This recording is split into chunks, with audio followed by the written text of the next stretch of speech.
Since I was 14, I paid for every Christmas. This year, my parents' favorite 25-year-old baby texted me, "Guess what, big bro? You pay, I belong." When I showed up anyway, Mom smirked, pushed a box outside, and said, "Here's your special gift." Then she slammed the door in my face. Inside was a letter transferring a six-figure debt into my name. I whispered, "Merry Christmas." 2 days later, my lawyer delivered a holiday gift they won't forget. Since I was 14, I have paid for every Christmas. The first time was when Dad lost his job. Mom said, "We're cutting back this year, honey. I know you understand." I nodded and dipped into my after-school savings.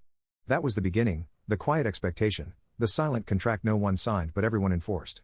Every year after that, I covered more: the gifts, the decorations, the catering when Mom didn't feel like cooking, the hotel rooms when relatives flew in, the credit card payments that magically shifted into my name.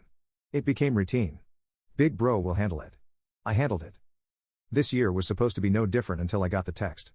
"Guess what, big bro?" It was from my sister, Rachel. "You pay, I belong." That was her entire message. No Merry Christmas, no emojis, just that. I stared at it for a long time. The quiet rage didn't come immediately. First, it was that cold emptiness, the same one that's been growing year after year. Rachel, their precious 25-year-old baby, who's never worked a full-time job, who still lives at home rent-free, who once called me boring because I budget my finances, now mocks me like I was their family accountant. I didn't reply. I didn't call. But I still showed up on Christmas Eve. I parked at the curb. The driveway was packed: my parents, Rachel, her boyfriend, and even Aunt Susan, who hadn't visited in years. The house glowed warm through the frosted windows. Laughter leaked through the seams. I carried one box, no bags of gifts like every other year, just one small box. Mom answered the door. She looked smug. "Oh, you came," she said, her voice light but sharp. "Well, here's your special gift." She shoved the box into my hands and slammed the door. I stood there, breath clouding in the cold air. Inside the box was a single envelope. I opened it: legal paperwork, debt transfer documents, 6 figures of credit card balances, all in my name. I whispered to the night air, "Merry Christmas." I stood there, holding that box in the freezing air, feeling something inside me snap, not anger, not shock, something colder. But the truth is, it didn't start tonight. It started years ago. The first time was small, just some extra groceries because Dad got laid off early that winter. Mom called it pitching in. She smiled when I handed her my part-time paycheck. I felt proud, helpful, and useful. That's how it started: small, subtle, harmless. Every year after that, I covered a little more. By 17, I was paying for the tree and half the presents. By 19, I was covering Rachel's first college deposit after she forgot to apply for scholarships. By 22, I was co-signing credit cards because Mom said, "It'll help your sister build credit." When Dad's second business collapsed, it was, "Just until we get back on our feet, son." I kept paying, kept nodding, kept convincing myself this was normal, that this is what family does. What they were doing wasn't asking for help. They were building a system, one where I existed purely to fill the gaps, quietly, consistently. Rachel never struggled the way I did. While I worked 2 jobs through college, she changed majors 3 times and posted beach selfies with captions like "Self-care matters." When she moved back home at 25, nobody blinked. Mom called her our baby like she was still 16. Dad bragged that she's finding herself. And me? I worked, paid, and cleaned up the messes. When their cars broke down, I covered the repairs. When Dad's medical insurance lapsed, I footed the hospital bill. When Rachel overdrafted her bank account again, my number was the one she called. They never said, "Thank you," not really. Instead, they built this quiet entitlement, this expectation that I would always handle it, that I existed to solve problems they created. Big bro's got it. He's always so responsible, you know. "Oh, he's better with money than the rest of us," they said it like compliments, but it was a chain, and I wore it for years. I told myself it was love, that one day they'd realize how much I sacrificed. But every time I thought maybe, just maybe, they saw it, they proved me wrong. 2 months ago, it got worse. Rachel called late one night, 11:42 p.m. "Hey, can you do me a huge favor? The dealership denied my loan. It's stupid, honestly. I just need you to co-sign. I'll handle the payments, swear." I didn't answer right away. She added, "Come on, you know I'm good for it. Please. Dad says it's not a big deal."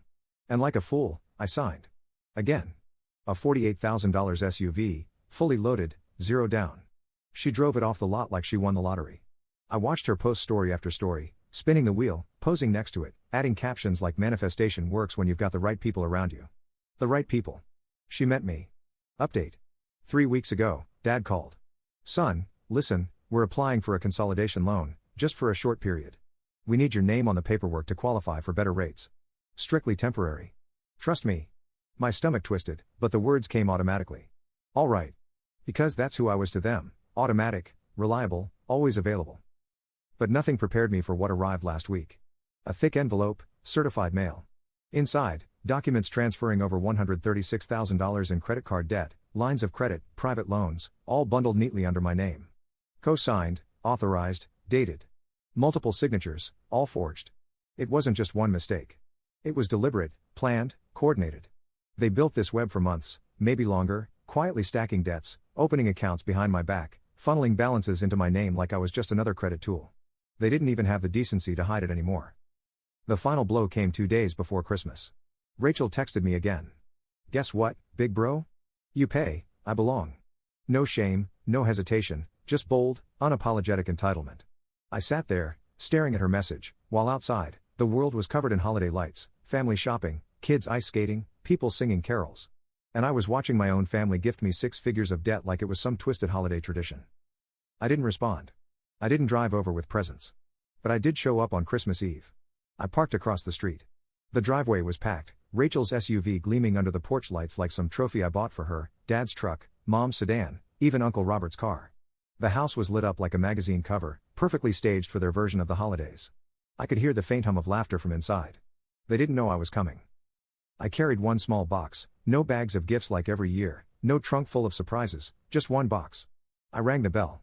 The door opened faster than I expected. Mom stood there, silk blouse, wine glass in hand, wearing that plastic smile I'd seen my whole life. Oh, she said, blinking like she wasn't sure if she should act surprised or annoyed, you came. She didn't even move to let me inside. Rachel appeared behind her, grinning like a kid who got away with something. Big bro, she said, look who decided to stop by. I said nothing. Mom finally extended her arm, holding out the box she clearly had waiting. Here's your special gift, honey. She pressed it into my chest and, without waiting for a word, shut the door. The deadbolt clicked. I stood there for a long moment, my breath turning to vapor in the cold December air. Then I opened the box. Inside was a single thick envelope. I knew before I unfolded the documents what it was, the paperwork I had already seen earlier that week, but this time tied up with a crimson ribbon, like they thought packaging the fraud would make it festive. Full legal transfer, $136,482.17 in debt. My debt now. Signed, filed, complete. Merry Christmas. I sat in my car for almost an hour, staring at the papers, staring at the house I'd helped them save when Dad defaulted on his second mortgage, the house where I spent my teenage years skipping meals so Rachel could have dance lessons, the house they locked me out of tonight. And as I sat there, something inside me stopped moving. Not rage, not heartbreak, just stillness. It wasn't the first betrayal. It was simply the last. Christmas morning passed in silence. No calls, no texts. By noon, my credit monitoring app buzzed, new credit inquiry detected. I opened it. They had applied for a home equity loan using my name, my credit score, and my signature, forged again. Another $50,000 request, pending. They weren't done. They were still feeding because they never thought I would stop them. The next day, my phone exploded. First came Dad, son, listen, I know how this looks, but you have to understand, we were consolidating. You know how tough this economy's been. I was going to call you after the holidays. Then Mom, please don't be dramatic, honey. These accounts are temporary. You're just better at managing the payments, that's all. We trust you. And then Rachel, you're overreacting. We're family. You know you always handle the big stuff. That's your role. My role. That's all I was to them, a role, a bank account with a pulse.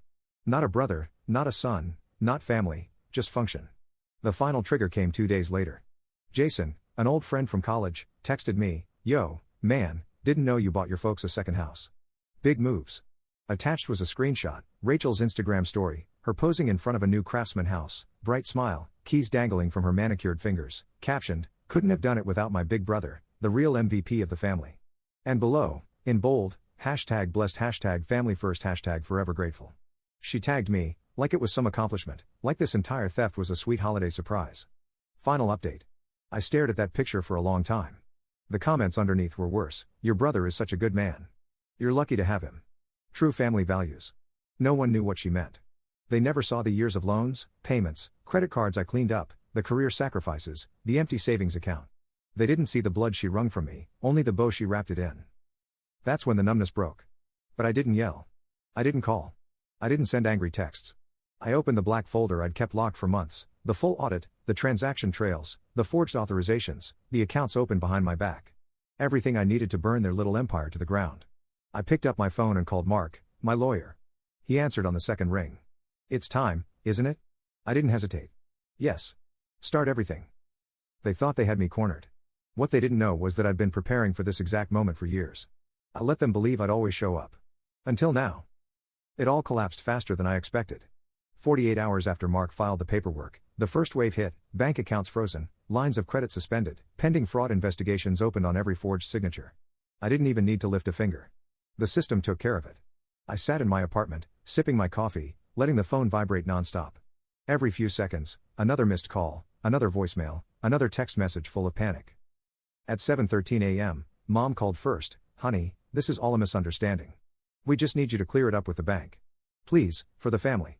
At 7:19 a.m., Dad texted, Son, you don't want to do this. There are real consequences. You're going to destroy us. At 7:28 a.m., Rachel, of course, are you serious? You always handle this stuff. You're blowing everything up for no reason. I let the notifications stack. I let them sweat. By noon, they shifted tactics. Mom again, you've always been the strong one. You've always held us together. Please don't throw that away. Dad's follow-up was colder, you're making a permanent mistake. Rachel's text, of course, was pure venom, you're being selfish. Do you even care what happens to us? What happens to me? That was the moment it hit me. Even now, at the edge of financial ruin, they still saw me as responsible for their survival, not responsible in the sense of guilt, responsible as their property, like I was a resource they could drain every time they started dying. The second wave hit that evening. Mark forwarded me the letter from their attorney, we are requesting immediate negotiation to avoid criminal prosecution. Our clients are willing to transfer assets and fully absolve any outstanding debts to settle this matter. Translation, they knew they were screwed. But I wasn't here for a deal. I wasn't here for a payoff. I was here for freedom. At 8:42 p.m., the doorbell rang. I let it ring 3 times. Finally, I answered. Rachel stood there, her usual smug confidence gone, hair pulled back sloppily, eyes red, breathing shaky. Please, she said quietly, can we talk? Just you and me. I didn't move. You've made your point.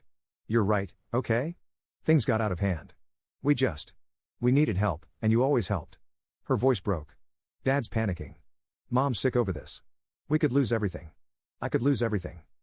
I stayed silent. Her eyes darted around, like she was searching for a crack in my face, some opening, some mercy. I'll fix it. I'll move the loans back. We'll put everything in your control. Just stop this, she said it like she was offering me a gift, control. That was always the bait, let me keep the leash, let me hold the noose they tied around my neck for years. But I wasn't here to renegotiate my captivity. No, I said softly. Her breath hitched like I'd slapped her. You're serious? I didn't blink. It's done, Rachel. An hour later, the third wave hit. Their social world began to fracture. The Instagram post was gone. The comment threads exploded, friends asking questions, acquaintances posting thinly veiled subtweets about people who steal from family and pretend it's love. Dad's business partner backed out of their silent agreement. Mom's charity board suspended her position, citing personal legal matters.